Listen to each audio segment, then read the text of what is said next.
For now, we're going to share some opinions on the Supreme Court lifting restrictions on LA immigration stops.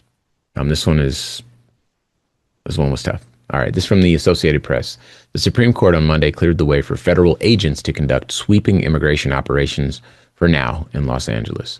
The latest victory for President Donald Trump's administration at the High Court.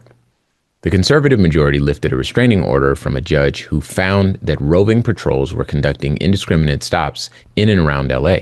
The order had barred immigration agents from stopping people solely based on their race, language, job, or location. The court's 6-3 decision followed a pattern of at least temporarily allowing some of the Republican administration's harshest policies while leaving room for the possibility of a different outcome after the legal case plays out fully. The net effect, meanwhile, has Trump pushing ahead in many of the areas he considers most critical. The majority did not explain its reasoning, as is typical on the court's emergency docket. But Justice Brett Kavanaugh said the lower court judge had gone too far in restricting how immigration and customs enforcement agents can carry out the brief stops for questioning.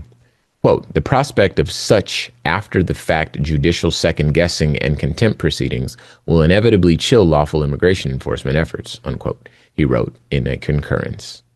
In a stinging dissent joined by her two liberal colleagues, Justice Sonia Sotomayor said the decision erodes constitutional freedoms. Quote, countless people in the Los Angeles area have been grabbed, thrown to the ground, and handcuffed simply because of their looks, their accents, and the fact that they make a living by doing manual labor, unquote, she wrote.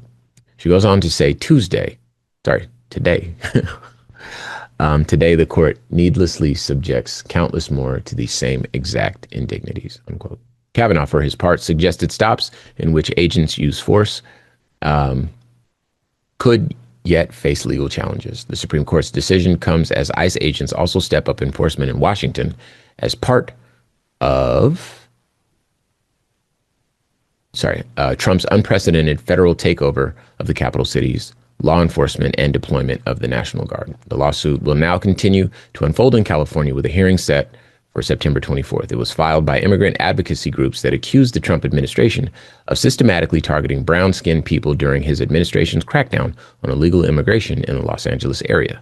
U.S. District Judge Mamie E. Frimpong in Los Angeles had found a mountain of evidence that enforcement tactics were violating the Constitution. The plaintiffs included U.S. citizens swept up in immigration stops. An appeals court had left Frimpong's ruling in place. Federal attorneys have said immigration officers target people based on illegal presence in the U.S., not skin color, race, or ethnicity. Even so, the Justice Department argued that ICE agents can use at least some of those factors in combination with others. And Kavanaugh said apparently ethnicity could be a relevant factor for a stop. Okay, so Q. I know that this one came via you. And so I want to make sure that I give you plenty of time to share your thoughts with our listeners here. You know, there's an interesting thing happening here.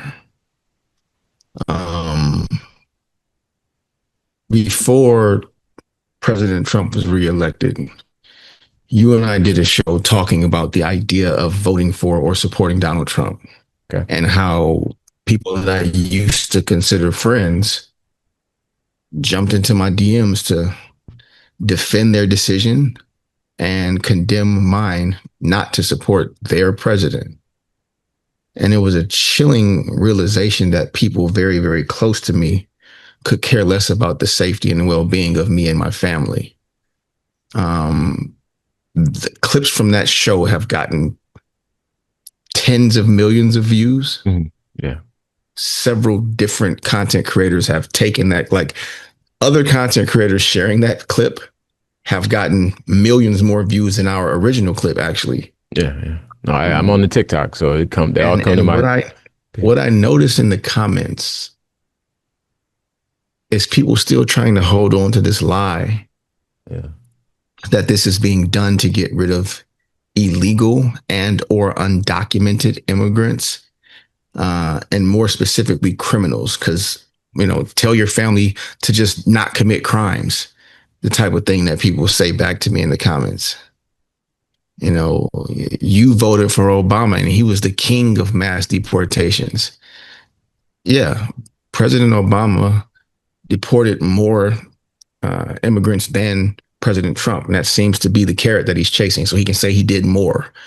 But President Obama's tactics wasn't, let's just find people that speak Spanish and kick them out of the country, or let's just find people that look like criminals per the melanin in their skin and kick them out of the country. That wasn't the strategy. The outcomes are the outcomes. But when you're indiscriminately going after people on the basis that you don't think they look like citizens, you create this slippery slope to where I can really just pick people out of a crowd that I don't like. I can point at everybody brown and say they look like they don't belong and get rid of them. So when people say, tell your family to just not commit crimes, it's intentionally obtuse.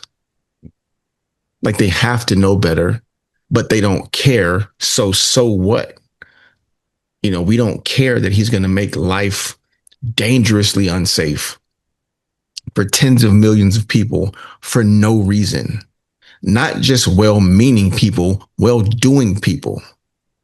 People that work and make a living and are honest and are kind and who do more than their fair share to contribute to our country's GDP. You're talking about tens of millions of people that pay taxes and cannot benefit from said taxes because they are not citizens. So the reason why you have paved roads and traffic lights and the social services that you pretend you're against, right? Because, God forbid we become a socialist country where everyone can make a fair wage and no one has to starve and everybody can go to school. God forbid that happens.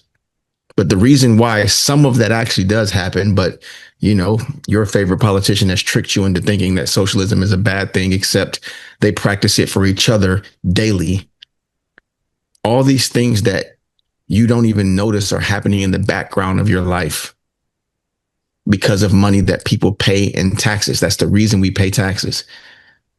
Once upon a time, we fought and started wars so that our taxes would represent something for us. Now you guys hate people so much that you don't even care that you don't get anything in return for your taxes, as long as it means that people I hate also don't get anything. That's the point that we've reached. So when the highest court in the land makes a decision like this, it's exactly what we feared would happen if this man became the president again, man. Everything we feared is happening in fast forward. He hasn't gotten through year one yet. And I think half of Project 2025 has been executed already. Yeah. Even though he pretended to have no idea what we were talking about, and so did his base. And now they sit silent. They don't even admit or acknowledge their contradictions or their hypocrisy. They're just on to the next, man. It's a really, really disgusting truth that we have to live with. And every day there's something else, something worse. It's really mentally and emotionally exhausting, man.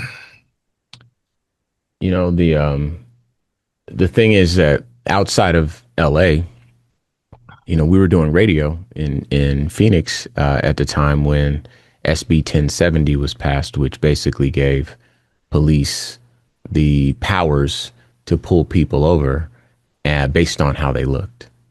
And, we protested that. We pushed back against that. It just wasn't fair. And it led to it created a situation where the police could overreach and really bully people on the streets. I think there's a tendency to think that people that are interacting with the police have done something wrong. I shared a story the other day on the show where I got pulled out of my car at gunpoint, several guns. I got handcuffed. I got all my backpack ripped up, my stuff all thrown out of my car on the sidewalk and on the road. My wrists were all sliced up because of the handcuffs they had me in. I did nothing wrong. Nothing wrong. And they would have treated me different if I was a white girl. You know what I mean? But they were doing that to me. Oh, and my cousin was with me. He's 6'6", and they really hurt him.